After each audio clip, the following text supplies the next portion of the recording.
తమరి ద్వారా గౌరవ మంత్రి గారికి ఆన్ రికార్డ్ గా వాళ్ళు ఇష్యూ చేసిన మెమోస్ కొన్ని చెప్పాలనేసి తమ ద్వారా తెలియజేయడం జరుగుతుంది అధ్యక్ష. అధ్యక్ష, గౌరవ మంత్రి గారు ఇప్పటి వరకు వాలంటీర్ వ్యవస్థే లేదు అని చెప్పారు అధ్యక్ష. అధ్యక్ష, కూటమి ప్రభుత్వం ఏర్పడిన తర్వాత కూడా వాలంటీర్లు సచివాలయం పోయేసి పనిచేశారు అధ్యక్ష. దాంతోపాటు సెప్టెంబర్ మాసంలో మనకు వరదలు వచ్చినప్పుడు అధ్యక్ష, ఇదే ఎన్టీఆర్ డిస్ట్రిక్ట్ లో డిజాస్టర్ మేనేజ్మెంట్ దాని కింద మెమో నంబర్ 254493 డేటెడ్ 7/9/2024 ఆర్డర్ ప్రకారం క్లియర్ గా all the ward secretariat employees, volunteers, I am highlighting Adhyaksha, volunteers, supervisory officers and special officers drafted for enumeration work shall attend the work with utmost care and responsibility. Any deviation from the guidelines given here while conducting enumeration will be viewed seriously అనేసి ఒక government special secretary గారు volunteer వ్యవస్థ సంబంధించిన వాలంటీర్ను వాడుకోండి అనేసి వరదలు వచ్చినప్పుడు ఇదే ఎన్టీఆర్ డిస్ట్రిక్ట్ సంబంధించిన ఆర్డర్ కూడా ఇవ్వడం జరిగింది అధ్యక్ష. అంటే వ్యవస్థే లేదన్నారు, ఆర్డర్ కాపీ ఇచ్చారు, వాలంటీర్లు తీసుకోమన్నారు, వాళ్ళు పని చేయకపోతే వాళ్ళ సీరియస్ యాక్షన్ తీసుకుంటామని కూడా చెప్పారు అధ్యక్ష. అంటే ఈరోజు ఎలక్షన్ టైంలో ఏం చెప్పారు, వాళ్ళకి అవసరం వచ్చినప్పుడు ఏం మాట్లాడుతున్నారు, అవసరం అయిపోయిన తర్వాత వ్యవస్థ లేదడం ఇది ఎంతవరకు భావ్యం అనేసి ఒకటి మీ ద్వారా అడుగుతున్నా అధ్యక్ష. అధ్యక్ష, ఇది కూడా ఒక్క నిమిషం అధ్యక్ష, ఇంపార్టెంట్ సబ్జెక్ట్ అధ్యక్ష. ఇది కూడా పక్కన పెడితే అధ్యక్ష, నవంబర్ 2024 నాటి వరకు సిఎఫ్ఎంఎస్ ఐడీస్ వాలంటీర్ వ్యవస్థ సంబంధించిన ప్రతి ఒక్క వాలంటీర్ కు సిఎఫ్ఎంఎస్ ఐడీస్ ఉన్నాయి అధ్యక్ష. వ్యవస్థ లేకపోతే అప్పుడే తీసేయచ్చు కదా అధ్యక్ష, ఇది ఎందుకు పెట్టుకోవాల్సి వచ్చింది అధ్యక్ష? అధ్యక్ష, ఏపీలో ఉన్న వాలంటీర్ వేతనాలు అధ్యక్ష కూటమి ప్రభుత్వం ప్రతి ఒక్కరికి 5,000 ఇస్తున్నారు. 5,000 సరిపోతుంది, మా ప్రభుత్వం వస్తానే మేము 10,000 ఇస్తాం ఖచ్చితంగా, ఇది మా హామీగా అని చెప్పారు అధ్యక్ష. ప్రభుత్వం వచ్చిన తర్వాత ఈరోజు ఏమవుతుంది అధ్యక్ష? వ్యవస్థే లేదని చెప్తాను అధ్యక్ష. ఈరోజు రాష్ట్రంలో సుమారుగా 2,56,000 వాలంటీర్లు ఏమైపోయినా అధ్యక్ష. అధ్యక్ష, అదే ఉపాధి కోసం తమ సంతానం బయట ఊర్లకు వెళ్తే అధ్యక్ష, ఆ అమ్మ నాన్నకు కానీ అవ్వ తాతలకు కానీ తోడుగా ఉండేందుకు ప్రతి 50 కుటుంబాలకు ఒక వాలంటీర్ నియమించి అధ్యక్ష జగనన్న వాళ్ళ కష్టాల్లో కానీ సుఖాల్లో కానీ నిలవడం జరిగింది అధ్యక్ష. అధ్యక్ష, అదే వాలంటీర్లు కరోనా సమయంలో ప్రతి ఒక్కరు ఎక్కడున్నారు మీకు కూడా తెలుసు అధ్యక్ష. కానీ వాళ్ళ అధ్యక్ష ప్రతి 50 ఇళ్లకు పోయి వాళ్ళకి కావాల్సిన మెడికల్ కిట్స్ సహా ధైర్యం చేసి ఇచ్చారు అధ్యక్ష. అధ్యక్ష, నేను ఒకటి న్యూస్ పేపర్ చూస్తుంటే అధ్యక్ష, ఒక మంత్రి గారు అన్నారు అధ్యక్ష, వచ్చేది మా ప్రభుత్వమే, వస్తూనే మీకు 10,000 పెంచుతాము, జీతం పెంచుతాను నాకు పూతరేకులు తీసుకురా, జీతం పెరుగుతాను నాకు జున్ను తీసుకురా, జీతం పెరుగుతాను నాకు స్వీట్ బాక్స్ తీసుకురా అన్నది అధ్యక్ష. ఆంధ్రప్రదేశ్లో 2,56,000 వాలంటీర్లు అధ్యక్ష ఎప్పుడెప్పుడు జీతం పెంచుతామా, జున్ను తెస్తామా, స్వీట్ బాక్స్ తెస్తామని మంత్రి గారి కోసం వెయిట్ చేస్తారు అధ్యక్ష. కాబట్టి తమరి ద్వారా అధ్యక్ష జున్నులు, స్వీట్లు, ఇంకేమన్నా అధ్యక్ష పూతరేకులు అన్ని రెడీ ఉన్నాయి అధ్యక్ష. దయవుంచి అధ్యక్ష 10,000 పెంచమని తమరి వారు రిక్వెస్ట్ చేస్తున్నారు అధ్యక్ష. ప్లీజ్ అధ్యక్ష. సూటిగా మీరు సూటిగా అధ్యక్ష, ఒక్కటే డౌట్, 2023 ఆగస్టు నుంచి రెన్యూల్ లేరని చెప్తున్నారు, రెన్యూల్ అవ్వలేదు అని చెప్తున్నారు అధ్యక్ష. మరి మేనిఫెస్టోలో ఎలా పెట్టారు అధ్యక్ష? మరి 24 మార్చిలో ప్రతిసారి కూడా వీళ్ళు చెప్పేవారు కదండి అధ్యక్ష. అసలు రెన్యూల్ ఒకవేళ ఆలస్యం అయింది అనుకోండి అధ్యక్ష, మరి వీళ్ళు చేయడం ఏదైనా పెద్ద పనా అధ్యక్ష?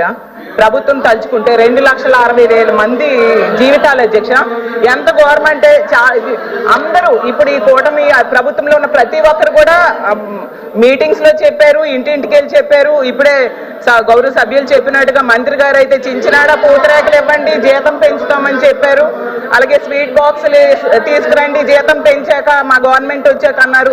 పాపం కదా అధ్యక్ష, వాళ్ళు ఎన్ని ఫోన్స్ చేస్తున్నారు, మెసేజ్లు పెడుతున్నారు అధ్యక్ష. ప్లీజ్ మా కోసం గౌరవ ముఖ్యమంత్రి గారి దృష్టిలో అలాగే ప్రభుత్వం దృష్టిలో పెట్టండి అని రోజు వాళ్ళు మెసేజ్లు కాల్స్ చేస్తున్నారు అధ్యక్ష. దయించి వాళ్ళ మీద జాలి చూపించి ప్రభుత్వం ఆదుకోవాల్సిందిగా కోరుతున్నాను అధ్యక్ష. మంత్రి గారు అధ్యక్ష, కాదు సించినాడు పూతరేకులు దమ్మన్నాడు, సించినాడా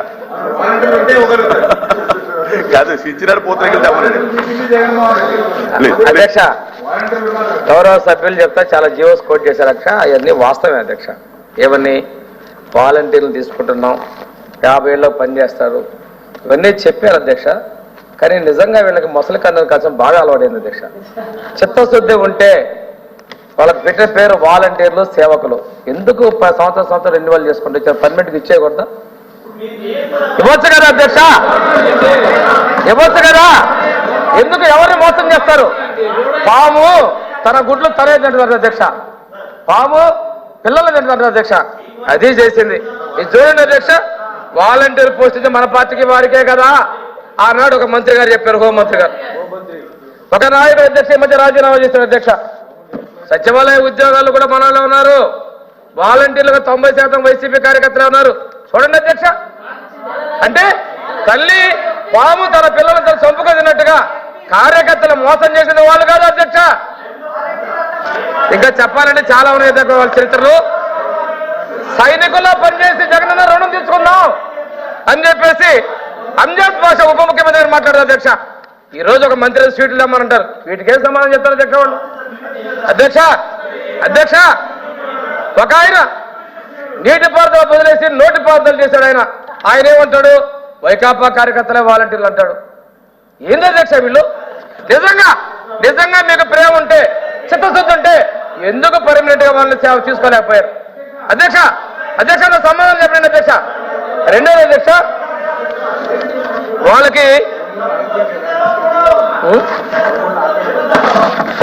అధ్యక్ష వాళ్ళు ఎక్స్టెన్షన్ ఇవ్వలేదు అధ్యక్ష.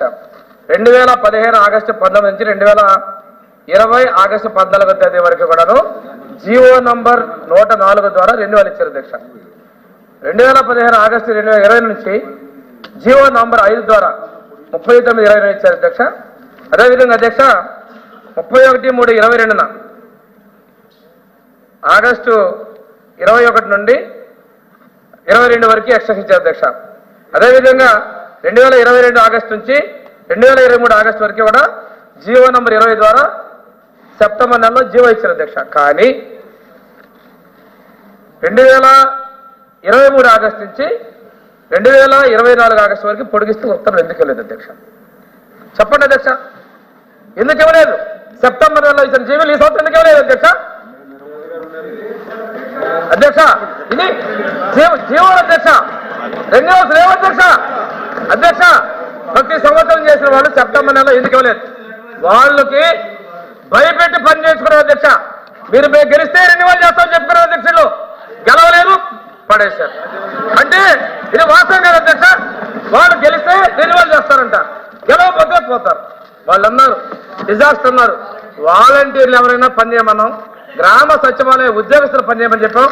అదేవిధంగా అధ్యక్ష ఉన్న వాళ్ళు పనిచేయమన్నాం. కానీ అధ్యక్ష మేము ఎందుకు అన్యాయము వాస్తవాలు చెబుతుంటే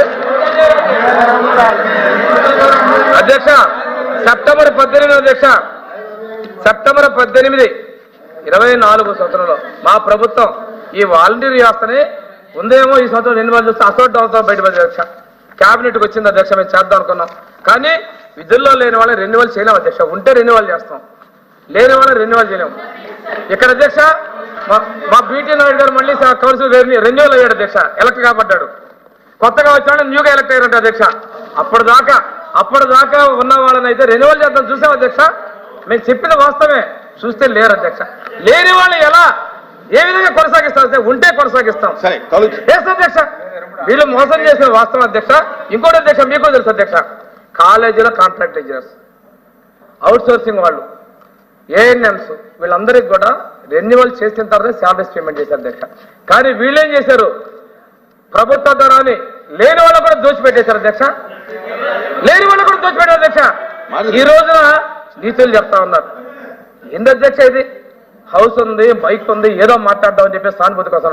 నిజంగా మీ స్టేట్మెంట్స్ చూపించా, మా కార్యకర్తలు ఉన్నారు పెట్టుకున్నారు, గెలిస్తే రెన్యువల్ చేస్తామని చెప్పి వాళ్ళ మీద భయపెట్టి కత్యానాడు కంటే భయపెట్టినట్టుగా భయపెట్టి పని చేయించుకున్నారు అధ్యక్ష. దానిలో కూడా చేయదు.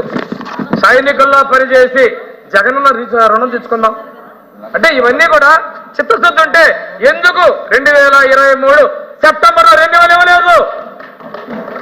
ఇది అధ్యక్ష వాస్తవం. అంటే చాలా మంది స్వచ్ఛందంగా చేశారు. ఎవరు అందరిలో ఇస్తారుగా ఒకరు మాట్లాడండి. ఎవరు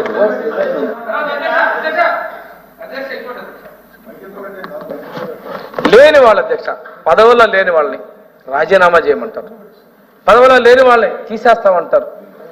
ఫేక్ ముఖ్యమంత్రి, ఫేక్ గవర్నమెంట్, ఫేక్ రాజీనామాలు. అన్ని ఆశపడతారే. ప్లీజ్ తిరుమూర్తి గారు. వారు ఈ రకమైనటువంటి సభలో మాట్లాడటం అనేటువంటిది దీన్ని తీవ్రంగా ఖండిస్తున్నాం అధ్యక్ష. వారు ఏదైతే చెప్తున్నారో వాళ్ళు లేనటువంటి వాళ్ళ లేరు విధుల్లో లేరు అనేటువంటిది చెప్పారు. ఒక నిమిషం, విధుల్లో లేరు అనేటువంటి చెప్పారు. విధుల్లో లేనటువంటి వ్యక్తులకి ప్రభుత్వం నుంచి డిజాస్టర్ మేనేజ్మెంట్ నుంచి ఒక ఆర్డర్ పంపించి మీరు అందరూ దీంట్లో విధుల్లో పాల్గొండి అనేటువంటి చెప్పి మోసం చేసినటువంటిది వీళ్ళు కాదా అనేటువంటిది అడుగుతున్నాను. ఎందుకు వాళ్ళని విధుల్లో లేనటువంటి వాళ్ళని పిలిపించాలి? వాళ్ళని డిజాస్టర్ మేనేజ్మెంట్ నుంచే ఒక ఏదో ఫోన్ కాల్తో రాలేదు, ఒక ఆర్డర్ పంపించి వచ్చారు. ఇదేమన్నా 2,60,000 మంది యువత జీవితాలతోటి ఈ రకంగా ఆడుకోవటం అనేటువంటిది మంచిది కాదు.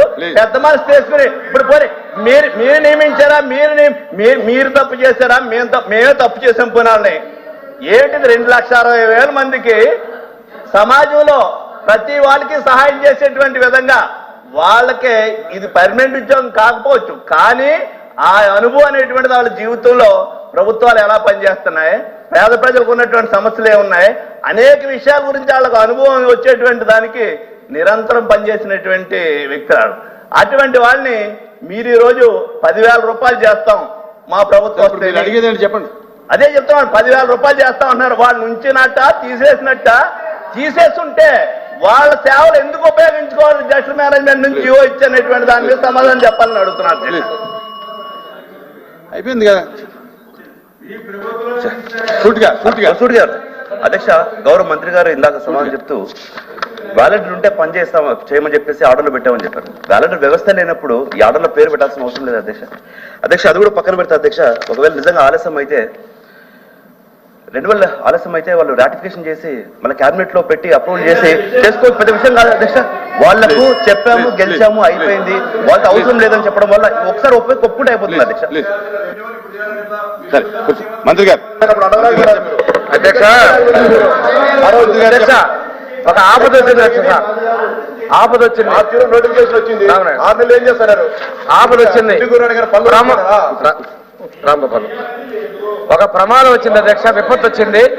స్వచ్ఛందంగా అందరూ వచ్చారు అధ్యక్ష. ఆ రోజు జీవోలు ఉన్నాయా లేవో తిరగలేదు అధ్యక్ష. జీవోలు మీనమేషాలు లెక్కించే పరిస్థితి కదా అధ్యక్ష. ప్రాణాలు కాపాడాల్సిన పరిస్థితి అధ్యక్ష. వాళ్ళకి సేవలు అందించాలని ఉన్నారేమో అనుకున్నాం అధ్యక్ష. మేము కూడా భ్రమంలో ఉన్నాం. అదేవిధంగా వాళ్ళు ఎలక్షన్ కమిటీ అనుకున్నారు మేము రెన్యువల్ చేద్దామని చెప్పి తీసుకొచ్చాం అధ్యక్ష. మేము రెన్యువల్ చేద్దాం తీసుకొచ్చాం, లేరు అధ్యక్ష. లేరు కాబట్టి మేము రెన్యువల్ చేయలేకపోయాం అధ్యక్ష. ఇది వాస్తవం అధ్యక్ష. అంతేగాని వాళ్ళకి నేను అడిగిన సమాధానం చెప్పాలండి. ఎందుకు సంవత్సరం ఒకసారి రెన్యువల్ చేయలేదు? ఎందుకు పర్మనెంట్ గా పెట్టలేకపోయారు? అధ్యక్ష అధ్యక్ష వాళ్ళ దగ్గర సబ్జెక్ట్ లేదు అధ్యక్ష. నేను అడిగిన సమాధానం చెప్పండి అధ్యక్ష. ఎందుకు సంవత్సరం ఇచ్చారు? ఎందుకు సేవకులు అన్నారు? మీకంత ప్రేమ ఉంటే మీరు ఎందుకు 5, 6 సంవత్సరాలుగా 10 సంవత్సరాలు ఎందుకు వెళ్ళిపోయారు అధ్యక్ష? ఇది కరెక్ట్ కాదు అధ్యక్ష. ఈ క్వశ్చన్ ఇదే సభలో నేను 3-4 సార్లు సమాధానం కూడా చెప్పాను అధ్యక్ష. ఏదో అవకాశం ఉంది, వాళ్ళు ఈ రోజు ధర్నాలు పిలిచాం, మనుషులు రావట్లేదు అధ్యక్ష. ఇందాకే చెప్పాను, ఫీజు పోరున్నారు.